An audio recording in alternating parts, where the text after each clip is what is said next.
morning, Dan and Amy. On Trump's tax plan, Tyler Cohn, an economist from George Mason University, has a great piece in Bloomberg where he basically just gives, the political class, which is synonymous with people that don't understand economics or choose not to believe it, a little tutorial on the whole affordability of Trump's tax cut. The piece is U.S. can afford Trump's radical tax cut. And he talks about the corporate tax. This is a little bit of baseline economics here, but it's important. So share the piece and share the logic. The simplest way to think of an unfunded corporate tax is that the federal government has to borrow more money, say it ranges 1% to 2%. While corporations have more money to invest, estimates vary the rate of return on private capital, but 5 to 10% is a plausible estimate. So in essence, society is borrowing money at 1% to 2% and maybe receiving 5 to 10% in return. That's a net gain, not an economic cost, as to the whole affordability issue. The other thing he points out, which is a salient insight, I'm suspicious of ideological motives when anyone says we can afford a big dose of government stimulus. See the previous two administrations, one bigger than the next. But we cannot afford a corresponding private stimulus.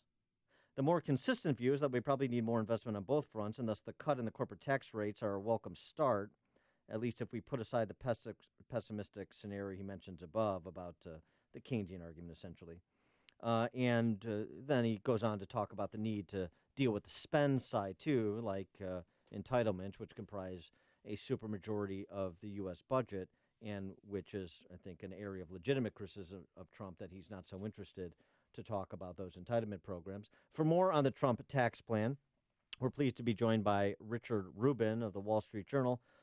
He's a reporter that covers U.S. tax policy for WSJ. Richard, thanks so much for joining us. Appreciate it. Hey, thanks for having me. So your colleague, Kim Strassel, also had a good write-up on this at the Journal, and she called this Trump's finest moment so far, not just because of the substance of the plan, but also because it's an acknowledgement of the Washington landscape, and it's a way for him to put the onus of the burden on Republican leadership and Congress to act swiftly on the matter. Is that a fair assessment of how it's being received on Capitol Hill? I mean, look, I think this plan may move somewhat over the next few months, but I would expect it to actually move slower than Chicago traffic. Look, that's slow. There's a lot of detail that they have to work through. What the president put out this week is, as I said in the paper the other day, it's heavy on ambition, light on detail, and likely to increase budget deficits. And so there's a lot of both parameters and blanks to fill in. They've got to figure out, all right, Trump wants a 15% corporate tax rate, and the Republicans are talking about 20. All right, well, maybe you can split the difference, maybe you can't. They've got to figure out where the individual tax rate brackets begin and end. They've got to figure out what happens to personal exemptions. And then as you get deeper, there's 1,000, 10,000 details they've got to work through. So this is, as Republican leaders on the Hill called it, a good guidepost. It sort of reinvigorates, galvanizes the effort in the GOP to get things moving. But, their time frame for finishing this is end of 2017. So this is something we'll be watching really more over the rest of the year than something that's going to happen fast. Do you think that they tried to cram this in kind of at the last minute before Trump hits his 100th day in office? Oh, yeah. I mean, this was clearly something that White House and Treasury staff were working on and preparing a more detailed plan, and they ended up sort of putting out a one-page outline. And so, from talking to them, it's clear that they've put more thought into it than the one-page outline that you've all probably seen circulating. Yeah. But that's all they were able to nail down at this point.